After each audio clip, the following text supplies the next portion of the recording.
আমার বিয়ের 18 দিনের মাথায় কিন্তু আমরা ঠামকে হারিয়ে ফেলি, মানে ঠাম মারা যায়। তো ঠামের হচ্ছে গিয়ে আজকে বাৎসরিক কাজ, আর আমি কিন্তু তোমাদের সাথে সব কিছুই শেয়ার করতে চাই, তাই কিন্তু এই ভিডিওটা আমি বানিয়েছি। তো সকাল সকাল কিন্তু আমি স্নান সেরে এসে এখানে শাড়ি পরে নিয়েছিলাম, আর দুপুরে কিন্তু ঠামের জন্য আমি অনেক কিছু রান্না করেছি।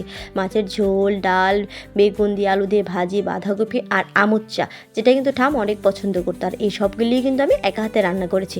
আর আমাদের বাঙালিদের কিন্তু একটা নিয়ম আছে, যার কাজ হয়ে থাকে তাকে কিন্তু আগে খাবারটা দিয়ে আসতে হয়। তো আমরা কিন্তু সবাই মিলে কীর্তন করতে করতে ঠামকে খাবারটা দিয়ে আসলাম। তো এই যে দেখো, এটা হচ্ছে কি আমাদের ঠাম, যার কথা কিন্তু আমি তোমাদেরকে বলছি। তো ঠামকে খাবার দিয়ে আসার পর কিন্তু বাড়ির সকলেই এখানে খেতে বসে পড়েছে। আর সন্ধ্যার সময় বাড়িতে দেওয়া হয়েছিল কীর্তন, তার জন্য কিন্তু বাড়িতে অনেক লোকজন চলে এসেছে। আর আমি আর পিছন মিলে এখানে চা বানিয়ে নিচ্ছিলাম। তো তোমরা এই পুরো ভিডিওটা দেখো, দেখলেই কিন্তু বুঝতে পারবে যে সেই দিনটিতে আমরা আর কী করেছি।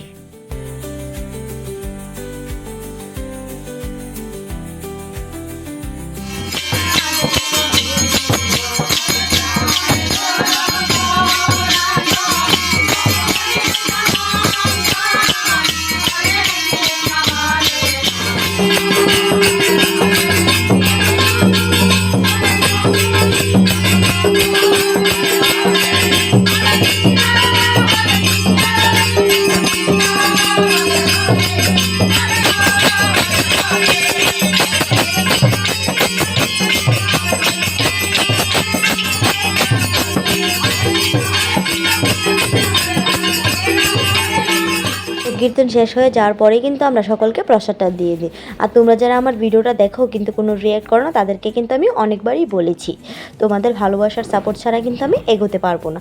আর তোমরা যদি এরকম নতুন নতুন ভিডিও দেখতে চাও তাহলে আমার প্রোফাইলটা কিন্তু ফলো করে দিও। তো এই ভিডিওটা এই পর্যন্তই রাখলাম, তোমাদের সাথে দেখা হচ্ছে আমার নেক্সট আরও একটি ব্লগে। এখনকার জন্য টাটা।